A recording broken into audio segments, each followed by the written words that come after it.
নমস্কাৰ শ্ৰোতাসকল অংগনবাড়ী কৰ্মী সহায়িকাসকলৰ দৰমহা বৃদ্ধি সন্দৰ্ভত এক শেহতীয়া খবৰ আমি দিবলৈ ওলাইছো হয় আপোনালোকে ঠিকই শুনিছে যত অংগনবাড়ী কৰ্মী আৰু সহায়িকাসকলৰ তেওঁলোকে বৰ্তমান যি দৰমহা পাই আছে বৰ্তমানে সেই দৰমহাৰ পৰিমাণ বৃদ্ধি পাব হয় শ্ৰোতাসকল যোৱা পৰহি মুখ্যমন্ত্ৰীৰ ভ্ৰমণ কালত অংগনবাড়ী কৰ্মীসকলৰ সৈতে মুখ্যমন্ত্ৰীৰ লগত কথা বতৰা হয় আৰু তাত মাননীয় মুখ্যমন্ত্ৰীয়ে জনাবলৈ দিয়ে যে অংগনবাড়ী কৰ্মী আৰু সহায়িকাৰ যি সমস্যা আছে তেওঁলোকৰ দৰমহা বৃদ্ধি কৰাৰ সেই দৰমহা আৰু পেঞ্চন অচিৰেই বৃদ্ধি কৰা হ'ব বুলি মুখ্যমন্ত্ৰী মহোদয়ে আশ্বাস প্ৰদান কৰিছে যাৰ ফলত অংগনবাড়ী কৰ্মী আৰু সহায়িকাসকলে উপকৃত হ'ব পাৰিব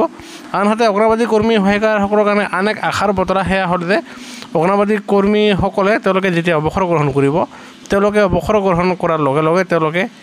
3 লাখ টকাৰ পৰা 4 লাখ টকা তেওঁলোকে লাভ কৰিব আৰু এয়া নিশ্চয় অংগনবাড়ী কৰ্মী আৰু সহায়িকাসকলৰ কাৰণে তেওঁলোকৰ দৰমহা বৃদ্ধি আৰু অৱসৰৰ পিছত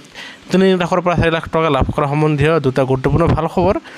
হেহে ভিডিওটো নিশ্চয় লাইক এটা দি আপোনালোকৰ আন বন্ধু বান্ধৱীলৈ নিশ্চয় শ্বেয়াৰ কৰিব আনহাতে অংগনবাড়ীৰ প্ৰতিটো শেহতীয়া খবৰ পাবলৈ আমাৰ চেনেলটো সাবস্ক্ৰাইব কৰিবলৈ নাপাহৰিব ভিডিওটো চাবৰ বাবে ধন্যবাদ জয় অসম